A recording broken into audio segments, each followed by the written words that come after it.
Now, of course, coming from the institution that I come from, de l'institution dont je viens, la Banque mondiale. Donc, je crois qu'il est important de préciser d'emblée que nous ne sommes qu'un acteur parmi d'autres, nous ne sommes qu'un des partenaires parmi d'autres. Il y en a d'autres.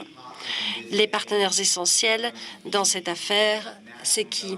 Ce sont les États et les gouvernements nationaux, les acteurs nationaux qui doivent s'impliquer dans ce processus. Ils décident que ce processus en vaut la peine. Donc, je vais tenter ce matin de vous expliquer ce que c'est que la planification financière stratégique, comment ça s'inscrit dans la réforme plus large et pourquoi c'est un processus utile à engager. Une petite information pour commencer. Pourquoi la Banque mondiale parle-t-elle de cela? Nous sommes le premier bailleur de fonds en termes d'eau et d'assainissement, y compris l'irrigation, le drainage, la gestion des ressources hydriques, etc. L'année dernière, nous avons financé 7 milliards de dollars dans ce domaine, ce qui est supérieur à ce qu'on avait au niveau avant la crise. Donc, nous fournissons des fonds en quantité importante à ce secteur. Et de ce point de vue, nous estimons qu'il est très important que ces fonds soient utilisés de façon durable et que les ressources soient dépensées de façon efficace et efficiente. Alors, quand je parle de ressources, attention, ce ne sont pas seulement les ressources financières dont je parle, mais de toutes les ressources qui sont nécessaires pour que cela marche. Ressources financières, mais également ressources hydrauliques, ressources humaines, institutions, etc.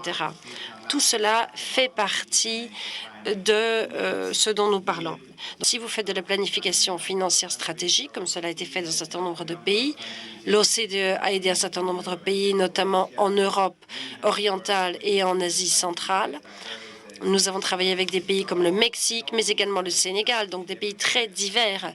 Et on a constaté que lorsqu'il y a une approche stratégique à long terme, en termes de financement, que vous regardez à la fois les revenus et les dépenses, quand vous réfléchissez à ce qui va se passer au niveau des opérations et de l'entretien, quand vous réfléchissez à l'attribution des ressources, etc., dans ce cas, vous obtiendrez de bien meilleurs résultats en matière de développement.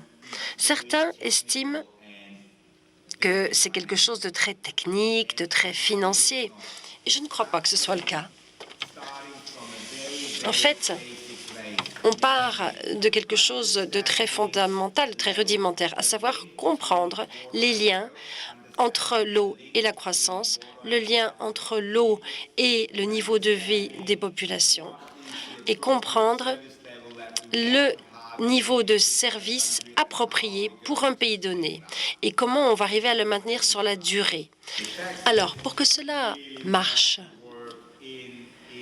bien, il faut vraiment travailler en partenariat et impliquer un nombre important d'acteurs, de parties prenantes. C'est très important. Si vous voulez avoir une perspective à long terme, si vous voulez la pérennité, il faut qu'il y ait une appropriation des acteurs. Et il faut donc que les acteurs qui en bénéficieront soient impliqués. Je pense au ministère des Finances, je pense au ministère des Ressources hydrauliques, je pense aux entreprises d'eau, je pense aux pouvoirs locaux, municipalités, etc. Tout le monde. C'est essentiel dans ce processus. Alors, les sceptiques parmi nous pourront dire, bien, d'accord, mais la question de la pérennité, cela fait 10 ans, 15 ans, 20 ans qu'on en parle. Alors, qu'est-ce qu'il y a de nouveau? Pourquoi faudrait-il se préoccuper de financement pérenne ou durable à ce stade? Ma réponse et notre réponse à la Banque mondiale est la suivante. Le monde a changé. Par le passé, nous vivions dans un monde où l'eau était abondante et les attentes des citoyens étaient limitées quant aux services qui seraient fournis par l'État. Les choses ont complètement changé.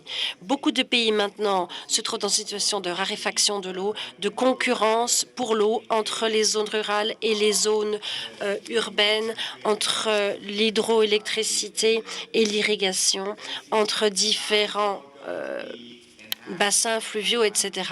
Et cela ne va être qu'accru par le changement climatique. Et en même temps, les classes moyennes qui augmentent en nombre en Afrique, en Asie, de partout, exigent de plus en plus, elles revendiquent de plus en plus. L'idée qu'on ne doit faire appel à personne, qu'on ne doit compter que sur soi, est de moins en moins courante. De plus en plus, les gens arrivent dans les villes et les classes moyennes se développent et ces gens, ces populations veulent attendre des services de la part de l'État et du secteur public et il ne faut pas décevoir ces attentes. Donc, permettez-moi de vous énumérer 3 volets en ce qui concerne ce que la Banque mondiale estime pouvoir faire en la matière. Et pendant la discussion, j'aimerais entendre ce que vous en pensez, représentants de pays, d'ONG, de la société civile ou d'autres IFI. Donc, quel est votre rôle, à votre avis, en la matière? Alors, il y a un certain nombre de tâches auxquelles nous devons nous atteler. La première est la suivante. Montrer que l'eau est importante pour la croissance. Je travaille dans le domaine de l'eau depuis bien des années et je reste encore très souvent frustrée sur la capacité que nous avons à vendre, entre guillemets, notre secteur au ministère des Finances. Très souvent, trop souvent, on constate que les représentants du ministère des Finances vous disent bien sûr que j'ai de l'eau, il y a l'eau, mais il y a aussi la santé, il y a l'éducation. Bon, moi, mes fonds, je dois les répartir entre ces différents portefeuilles, entre ces différents ministères, et je vais le faire en fonction de ce que ça peut produire, de ce que ça peut faire comme rendement. Donc, il faut qu'on puisse démontrer que, oui, on peut en avoir pour son argent si on investit dans l'eau. Les programmes d'eau et d'assainissement ont montré que lorsque l'assainissement est mal organisé, ça a un coût en termes de pourcentage dans un certain nombre de pays asiatiques. L'Indonésie, ainsi, l'année dernière, a dû augmenter son budget en termes d'assainissement de 250 %. D'accord, on est parti de très bas, mais 250 %, c'est quand même une augmentation considérable. Nous travaillons avec les États au Kenya, en Macédoine, sur les ressources hydrauliques et ce qu'on appelle la croissance verte. Et nous disons dans ces pays que l'eau est clé de la croissance pour l'irrigation et également pour améliorer les conditions de vie dans les villes et faire en sorte que les gens puissent être productifs dans les villes. Donc, on essaye de chiffrer ce que représente un secteur hydraulique qui fonctionne bien. Deuxièmement, en ce qui concerne le financement, il nous faut montrer ou proposer d'autres options de financement, d'autres possibilités de financement. Nous avons eu, pendant une dizaine d'années, une période où on a trop mis l'accent sur ce qu'on a appelé la participation du secteur privé, où on disait que tous les problèmes de financement pouvaient être résolus si on impliquait le secteur privé.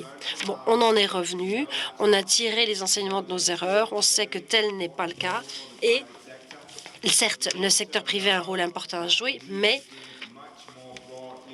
il nous faut également penser avoir une approche plus large en ce qui concerne les acteurs qu'on impliquera et les ressources de financement qu'on envisage. Et on envisage des options assez larges. On a le programme large mondial pour l'aide en fonction des résultats, c'est-à-dire que l'aide est en fonction des résultats. Si vous pouvez montrer que vous avez fourni de l'eau à une localité, par exemple, dans ce cas, on va le financer, ce projet. Donc, on ne va pas financer en fonction des inputs, c'est-à-dire combien de tuyaux vous avez achetés, etc., mais en fonction des résultats, des outputs. Amener l'eau à ceux qui en ont le plus besoin, c'est ce qu'il y a de plus difficile. Nous le savons tous. On l'a dit en plénière hier. Les personnes qui habitent dans, disons, ce qu'on peut appeler des habitations informelles sont ceux qui ont le plus de mal à recevoir les services en eau. Donc, il faut arriver à connecter ces gens au réseau en eau, etc., en passant par des intermédiaires. Et puis, Troisièmement, dans notre travail, il nous faut être cohérents dans l'utilisation des outils qui sont disponibles pour les choses dont j'ai parlé. Et cette séance de travail, je crois, nous permettra de renouveler notre engagement en la matière et de parler avec vous de la façon dont nous pouvons le faire. Je vous remercie.